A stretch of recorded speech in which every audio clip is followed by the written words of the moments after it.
Scream is a song that's a little darker and a little more vicious, I guess, than some of the stuff we've done before. Definitely a very focused song. Right from the beginning, we really wanted to slow this record down, have it be a really groove-oriented album. We've never really done that kind of stuff. The Rev is a freak when it comes down to laying just a wonderful groove down. We wanted to slow down the record to a tempo of about like 140, kind of the idea of where your heart rate is. And we just wanted it to have a ton of vibe and just a ton of energy.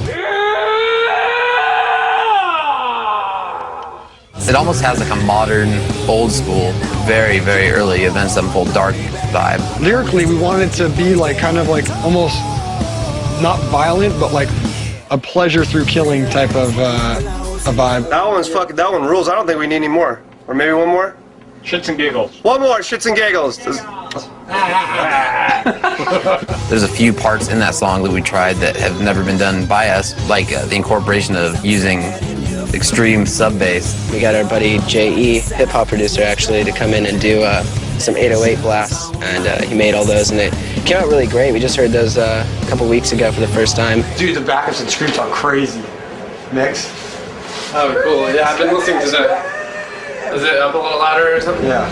Nice. So if you have a system with subs, you're actually going to hear just this super low sub bass come in, and they'll just rattle your speakers, and I think that's something that, you know, hard rock, heavy metal bands and songs haven't really done. We're in Vegas a lot, and I like to gamble. I love to gamble. That's a good time.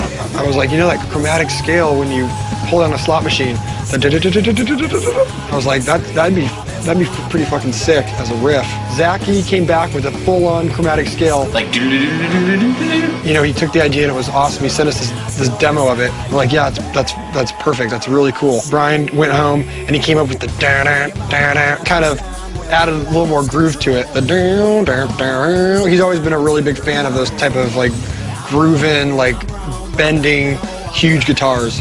He just loves that stuff, and he loves it when it's a little bit out of tune and a little bit, you know, wavering a little bit, so it's not too pretty sounding. The guitar solo, we were actually lifting weights, working out, and I was like, dude, you know, it'd be cool on the beginning of the record would be if you just shredded over something and you didn't even really, it really didn't even have any notes. You're just doing a motif of like a over and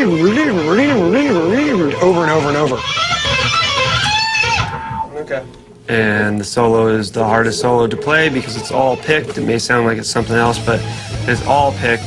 It's all those fast, ridiculous triplets, and I don't know how I'm going to play it live, but we'll figure it out. That's a badass solo. It's a song that you could definitely bang your head to, or you can always see one of your favorite dancing girls dancing to it. To me, this song with the riffs and stuff was like a strip club anthem, you know, just pure groove. Girls can dance to it. At the end of that song, we kind of wanted to make it like kind of coming in and out and a little bit more of like a euphoric type of feeling.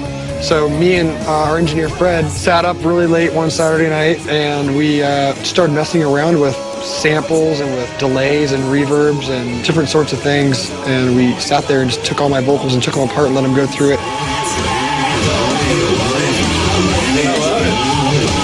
I love it. I like the way it like blends into the chorus. That's the craziest, yeah. So that's how Scream came about. We didn't want it to be like, oh, here's a grooving part and we're gonna ruin it with a fast part. Kept the whole thing grooving, the whole thing's the same tempo, and it just always makes you bop your head. You'll never hear a part in that song where you don't just want to go like this.